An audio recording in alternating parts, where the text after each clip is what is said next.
What's up, whiskey lovers? Here's something a little bit different from normal. That is because we're on day 6 now and we're doing Starward Nova, which is a Melbourne whiskey from Victoria, my hometown, well, my home state. And I have ice in my glass. Now, I used to be a big whiskey drinker with ice with everything that I had. It must have ice. I've stopped doing that over the past probably year since I've really discovered a lot about whiskey and how it dilutes it. But the Starward Nova to me, now, heads up, I'm a Starward fanboy, and this one's always going to get a good review. So I can tell you now, if you just want to watch a little bit of the review, that's it. Go buy it. Simple as that. But I have this quite often, so much so that we are probably only about 1 drink left in this one. I've quite often had been drinking Starward for a very long time.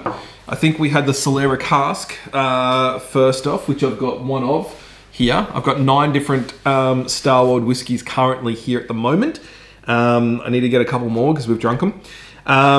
So to give you a bit of an idea, Starward to me is, I'm not going to say revolutionary, but they are trying to do different things that people haven't done before. And I love the fact that they're doing that. They have a very famous one, which is the Starward Ginger Beer Cask.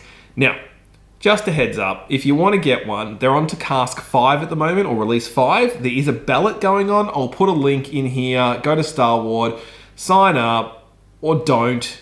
The less people sign up, the more chances I've actually got of buying one, because you can only get 1 per person. But I would definitely be getting one. I'm going to try and do a review. I've got one here, but I just don't want to open it up.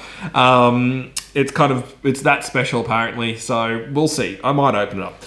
All right, so the Starward Nova is a single malt matured in red wine barrels. Starward began with a simple idea, a whiskey unshackled from tradition. Starward Nova is matured in red wine barrels inherited from Australian wineries. So they try and keep it all local as well.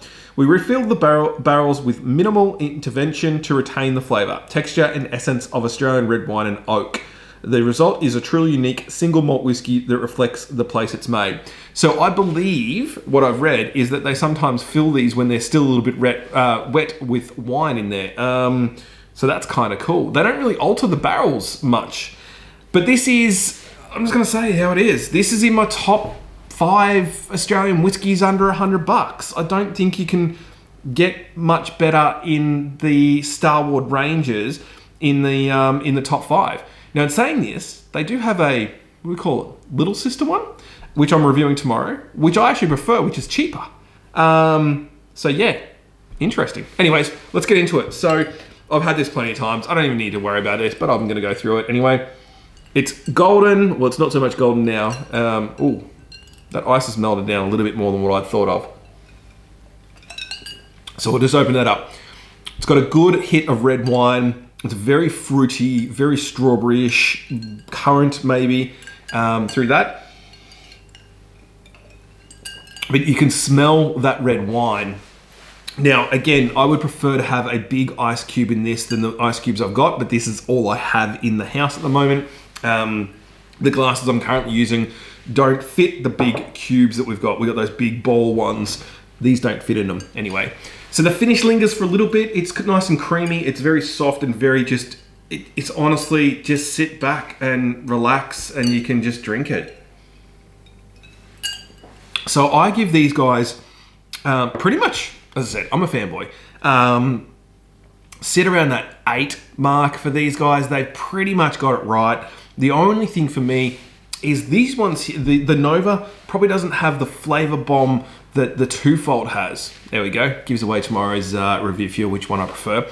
For me, the Twofold just boofs. It's got a beautiful burst of flavor that I just really enjoy. So this is still obviously a massive win. And if you are looking for an Australian whiskey under $100, this needs to be in your collection. But don't forget about the Twofold, which is about $20 cheaper. Anyway, guys, catch me tomorrow for the Twofold review. See ya.